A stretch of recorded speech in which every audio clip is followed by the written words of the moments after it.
And the main concept behind it is a problem that I think every drummer gets to at least once in their journey, multiple times probably, and irrelevant of the level you're at, you've probably hit it at least once, which is that big dip in your playing kind of creatively.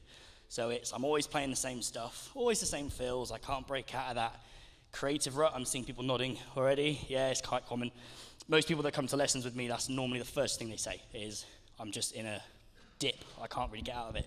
So I hit that point a few years ago, and I think the journey I went on with it actually wasn't the right one. So the one I went on was, okay, I'm always playing the same stuff. My playing is quite generic. So the solution to that is I need to find whatever the magical sticking is that like no one's using, or the rudiment that no one's cracked yet is actually quite cool. And if I get really good at that, then I'll be the guy that put that rudiment on the map, and then all the big bands will start calling me up, and then I'll be famous.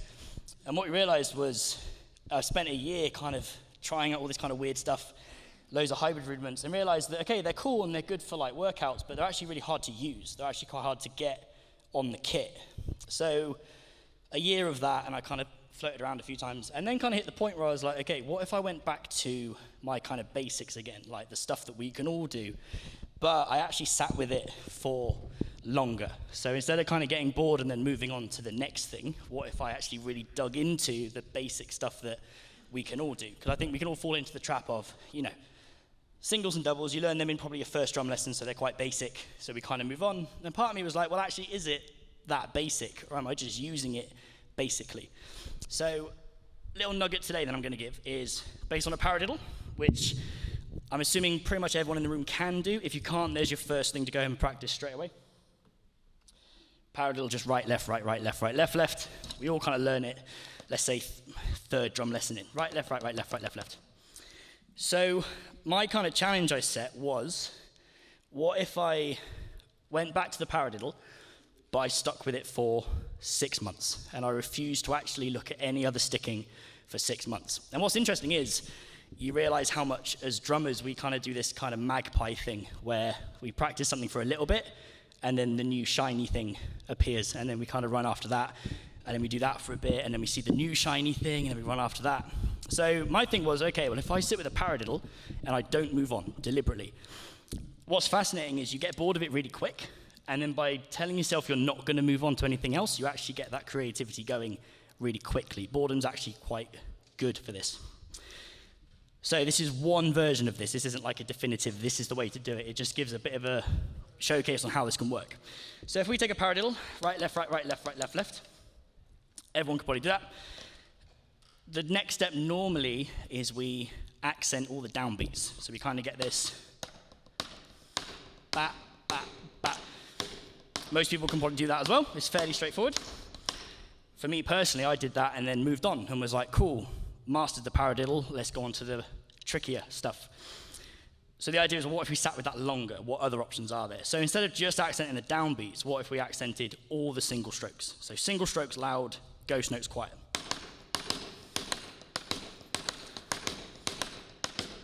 Cool, so okay, it's not mind-blowing, but it definitely has a different feel to it and a different kind of vibe to it. So at that point, we park that, we bank it as a potential idea. Other option then, what if we accent just the single right hands? So right, left, right, right, left, right, left, left, just those ones. Right, left, right, right, left, right, left, left.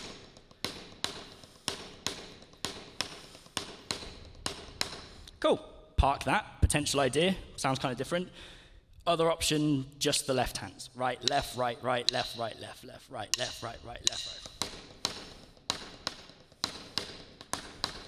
Cool. Well, at the moment, it's still a paradiddle, but we're starting to make it sound not like a normal paradiddle. So there are 4 options. They're not, like I said, they're not mind-blowing, but the idea is, what if we could then switch between them kind of easily? So if we play downbeats into single strokes, right hands, left hands. Okay, well now we're kind of unlocking something. And again, we've deliberately chosen to not move on to the new sticking. And by sticking with it, this is the stuff we start to kind of unpack. So that was a bar of each. Well, what if we did 2 beats of each instead?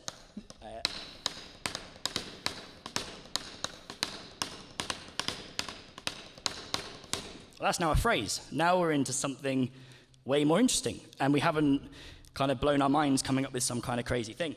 So once we kind of get that down, well, the idea is what if we could improvise with it? So instead of methodically going through each one, what if we could just slightly improvise with it? So what, down, right, left, doubles, right, lefts, doubles, singles.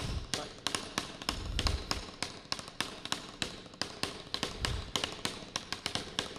Well, now we're kind of onto something. It sounds almost more complicated than realistically it is. Once you get on the pad then, big fan of practice pads because it means you can get rid of all the noise and just focus mechanically. Well, what if we did moving it around the kit, so orchestrating it? Joel, can I play with this mic on, or do I have to like turn it off? All good? Nice. So if we did all on the snare drum first.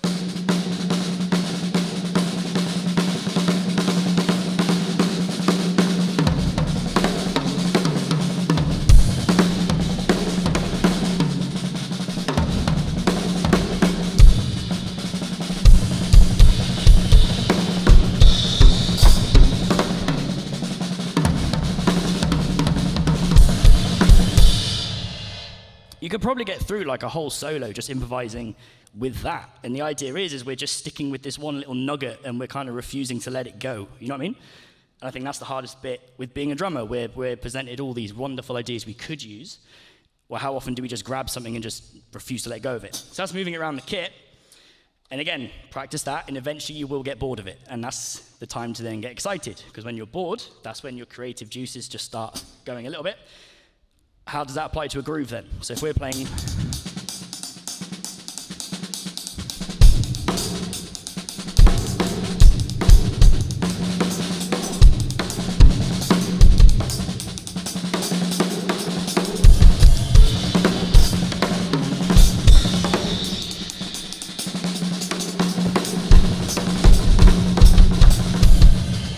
So I mean, it's like, well, that's where all the kind of fusiony stuff comes from. You can kind of almost hear it happening straight away.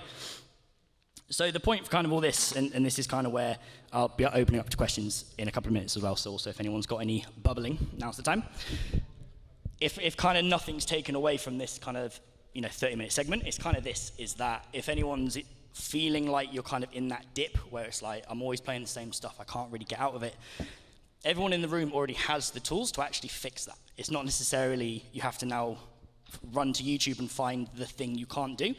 Obviously, explore stuff. Exploring is good, but to get you out of that rut quickly, just use the stuff you can already do. Just go deeper with it than maybe you've allowed yourself to in the past. And part of that is discipline. It's getting an idea and going, that is my idea for the next 6 months, and I'm not moving on from it.